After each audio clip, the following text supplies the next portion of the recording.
All right, this is has to do with the Democratic Party, and I'm constantly railing on the Republicans and how they are a bunch of rat bastards for the most part. But the Democrats are showing that they are just as bad. And I'm not just talking about the white Democrats, I'm talking about the black Democrats too. An example in my mind was the lack of support for Donna Edwards, and I'm going to rail about Donna Edwards for a while, by the Congressional Black Caucus and all of the quote-unquote black leaders around the country that didn't rally to her support against Chris Van Hollen. And there's not a single damn reason for them not to have rallied towards Donna, because number one, she was much more progressive than Van Hollen. Number two, she was a woman who would have brought a different perspective to issues. Number three, all she was about doing her job. She wasn't about kissing nobody's ass. She wasn't about doing the cocktail party thing. She was about working for her constituents. Okay, whereas Chris Van Hollen was the exact opposite. So the Democrats talk about wanting to be progressive. They had a highly progressive candidate running for Senate, and there was a choice that was made. The choice that was made was to go with a white man who represents the establishment versus a black woman who represents the progressive wing of Democrats and also black people. They chose the establishment. So as far as I'm concerned, not just the overall Democratic Party, and I could always throw in Debbie Wasserman Schultz, because she basically put her thumb on the scale for her buddy Hillary Clinton, who in 2008 she was helping to run her run for the nomination for the presidency of the United States. And she has taken every opportunity she can to basically attack Bernie Sanders, to denigrate Bernie Sanders, to do all types of things towards Bernie Sanders in favor of her own, again, partner in crime, Hillary Clinton. So this particular segment is basically a backlash of the Sanders contributors, to the point that violence was threatened against the Nevada Democratic chair for the state. And honestly, I don't agree with the threats of violence, but I understand the threats and the fact that the Bernie Sanders supporters feel like they were disenfranchised, especially given the action she took at the state convention. It's just an example to me of the fix being in. But anyway, here's a segment that Roland's going to do. And I prefer, there have been segments all over media over the last couple of days regarding what happened in Nevada. But I prefer to give this particular point of view. If you want the others, just go to NBC or CNN. I think even Fox did a little something on it. Fighting, anger, yelling. We're not talking about, though, the Republican primary. We're talking actually about Democrats in Nevada as chaos erupted in the Nevada Democratic Party convention.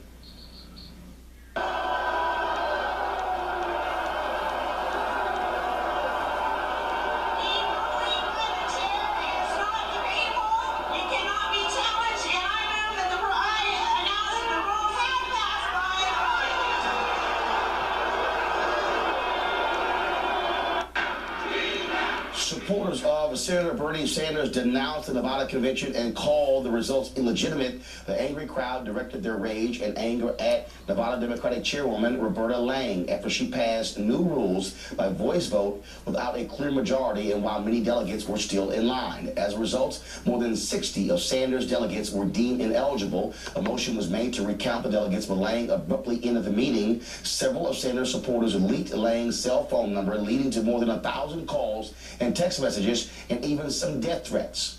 See, that's when you know the fix is in, when somebody calls for a voice vote and clearly the voice vote goes against them, but they, in their opinion, the voice vote goes for them.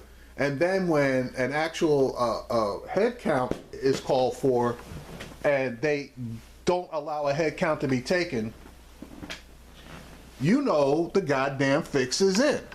So, and that's exactly what happened at that Nevada state convention.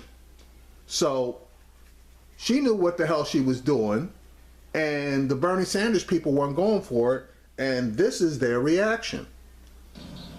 Hi, Roberta Lang. This is a citizen of the United States of America, and I just wanted to let you know that I think people like you should be hung in a public execution to show this world that we won't stand for this sort of corruption. I don't know what kind of money they're paying for you, but I don't know how you sleep at night. You are a sick, twisted piece of and I hope you burn for this. You stupid. What the hell are you doing? You're a corrupt. That is so wrong. You should be ashamed and disgraced. You need to step down from that position because you are bad for America and bad for the Democratic Party. That was bull today. You need to step down. You're a disgrace. Roberta, you know, thousands of people watched what you did tonight at the convention. If you don't think that that's coming back to bite you in the ass, you have got another thing coming. Folks, Congresswoman Debbie Wasserman Schultz, who is the chair of the Democratic National Committee, has called on the Sanders campaign to denounce this violence, and it is wrong, it is not proper. Joining us on the phone right now from California is Simone Sanders, the National Press Secretary for the campaign of Senator Bernie Sanders. Simone, welcome to the show. Debbie Wasserman Schultz has got a lot of goddamn nerve. That bitch has done everything she can in order to help Hillary Clinton get this nomination, and then when her shit it has a light shined on it, all she can say is the process is fair, and she hasn't done anything to favor either candidate, and that's a bunch of bullshit. Just look at the situation as far as the debates were concerned. Clinton originally wanted 6 debates. Bernie wanted something like 10, 12 debates. Wasserman Schultz wouldn't even listen to arguments from her own sub-chairman regarding increasing the number of debates. It was only when there was a major outcry by the people screaming blue murder everywhere that she went that she finally relented along with Clinton. Clinton was actually the one that relented. And then she talked to her buddy Debbie, and Debbie finally said, well, the people seem like they want more, so we're going to add 4 more debates. That was bullshit. So basically, as I indicated earlier, I can't say it's a 100% fixed, but I will say that the fix was in. First and foremost, how does the Sanders campaign respond to these phone calls, to what many are calling threats of violence against the Democratic chair there in Nevada? Well, good morning, Roland. Thanks for having me. Well, our campaign, of course, believes that we need to be nonviolent, and it goes without saying that the senator, all of us, we condemn any and all forms of violence, including the personal harassment of individuals. I just listened to those messages. It was unbelievable, and that is unacceptable. Without question, those things are unacceptable. And in the last few days, there have been a number of criticisms against our campaign, saying that we have a penchant for violence and that's absolutely not true. And we unequivocally condone any acts of violence that took place over this weekend or any threats that are happening since this. Obviously, emotions are running high. Senator Sanders has a lot of supporters who are very focused on his campaign, and so, but your campaign still has criticism about what took place in Nevada. All right, and you know what? So again, I want to reiterate that we condone any acts of violence, but we also have to have another conversation, Roland. And if the Democratic Party is going to be successful in November, it is very important that all of the state parties treat our campaign and our supporters with fairness and the respect that they've earned. You know, this has been the case. That's been the case in Maine, in these state conventions, in Alaska, and Colorado, and Hawaii, where good discussions were held. But that was definitely not the case in Nevada this weekend. I would like to reiterate that at that convention, the Democratic leadership used its power to prevent a fair and transparent process. And that's just not right. I mean, look, the chair announced the convention rules passed on a voice vote. The voice vote was a clear no vote. And at the very least, we think the chair should have allowed for a head count. There were a tons of other things that happened, but we as a party have to examine the way that we treat people that are new to the process. And if we're really going to be successful, we have to open up the doors of the party and make sure that we are operating in a way that allows everybody to come to the table so we can come together. All right, Simone Sanders, National Press Secretary for the Sanders Campaign. We appreciate it. Thanks a lot. Thank you. Ralph, Lauren, Faraji, your thoughts about all of this drama on the Democratic side. You would think that for the longest it was calmness on the Democratic side and chaos on the Republican side. Now it's flipped. And I may have to go to the Democratic convention and grab my cup of tea and sip like Kermit, like I plan to do in Cleveland. I mean, it seems like it's just going to be complete chaos for both parties at the national convention, and this just doesn't bode well for America. Obviously, death threats are not right. Violence is not right. But somebody getting booed, Barbara Boxer getting booed, is, to me, politics. You can't change the rules at the last minute. And frankly, the party has been leaning toward Mrs. Clinton this entire time. They rigged the debates. Debbie Wasserman Schultz has come out again and criticized Senator Sanders, which he's always sort of been doing. And the party's ignoring the fact that they have a mediocre candidate running, and they don't like Sanders because Sanders is not establishment. You know, Brother Rolla, I mean, if we look at it, of course, we're not going to condone violence or anything like that, but certainly people are tired of the politics as usual. Right. And at this point, I mean, you know, if folks are really looking to get something more from the political system, and Bernie Sanders, I mean, his campaign has shown that he is the opposite of the establishment of politics, but let's look at it. The political lies can't save America, and at this point, real leadership, real political leadership is going to have to stay rooted in truth. And when you have secretive processes, when you're not counting ballots, I mean, we're going through the same thing in Baltimore with the mayoral election. When you have all of these things happening, it really creates a distrust in the system. Well, this is also what happens, again, when you have lots of fervor behind the Sanders campaign. He's talked about bringing new folks into the process, folks who already been in the game. They know how these things go down. Now all of a sudden, if you're new, you're going, wait a minute, I'm not playing by the same rules that you guys have been playing by for so long. Right, exactly right. And I think what's on the Democrat side, people really need to consider the fact that there are Democrats who I know personally who have said that if they don't feel as though Bernie gets a fair shake come November, if Hillary's the nominee, they're going to vote for Trump. And I think that's another dynamic that Democrats really need to wake up to, that there's a distinct possibility that there may be some crossover.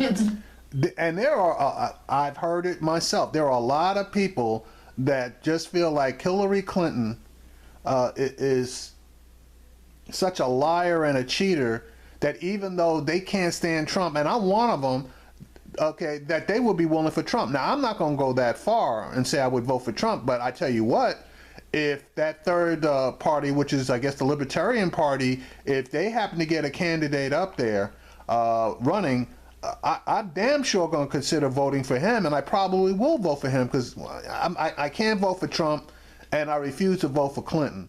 So I guess he's my alternative. And because I don't feel like the Democratic Party should be rewarded for obviously cheating. And I mean, they have restricted voters, okay? They go to these conventions and caucuses and they just overrule the will of the people in these caucuses, and it's basically ridiculous. And then Clinton, she is a flawed candidate. She is a flawed candidate. And the person that everybody really wanted to run was Elizabeth Warren. And she would have basically won in a walkover. Sanders probably wouldn't have even run if Warren had run. But because Warren didn't run and Clinton got in there, because Warren would have wore Clinton's ass out. But now because Warren chose not to run, we're stuck with goddamn Hillary Clinton. And and I'm back to my original thing. I don't understand what these black people are doing. Clinton won the Kentucky primary last night based almost solely on the vote that came out of Louisville. Sanders was ahead pretty much in most other places, but the Louisville vote, which is primarily black, favored her basically, I believe it was like 57% to 43%. And that came in at the very end of the night, which is what pushed her over and gave her basically a less than 2,000 vote victory. And I think Sanders is going to ask to have that vote recounted just to be on the safe side. But again, it's people voting against their own self-interest, and we as a people are consistently voting against our own self-interest. Clinton is not a bit more interested in us than a man in the moon. She just basically needs us in order to accomplish her own political agenda. And then we're going to get thrown away, just like President Obama, when we overwhelmingly supported him, and he has done jack shit for us. DNC started out with the assumption that Hillary Clinton would just get this. So they exactly, there's going to be a cakewalk, which is what they did, by the way, of course, in 2007, 2008. And of course, Barack Obama ran a brilliant campaign and started OFA and squashed them. But see, and that was the difference between the Obama campaign and the Sanders campaign. Obama was in it to win it. And I don't believe that when Sanders started that he was really, he was in it, but he wasn't in it to win it. He wasn't all in. Because if he was, he would have contested her in all of those southern states where she built up a margin. Now, it's true that before day one, she had 500 superdelegates that had committed to her, but he could have flipped those goddamn superdelegates if he had been closer to her in the race. And where he lost this was in those 7 southern states that he didn't contest her in. I mean, this sort of idea that somebody should just get handed the nomination, you don't have any competition. I mean, Sanders broke through that, and the people are supporting, and he's getting millions of votes. She's ahead of him, she'll get the nomination, but they favored her from day one. And I mean, if we look at the racial makeup of Bernie Sanders supporters, I mean, these are young white supporters. They're the millennials, they're the next generation, and at this point, where are they going to fit? I mean, folks are really tired of what's happening here in Washington, D.C. And if the candidates aren't really showing any change, then unfortunately we may expect more things like this to happen.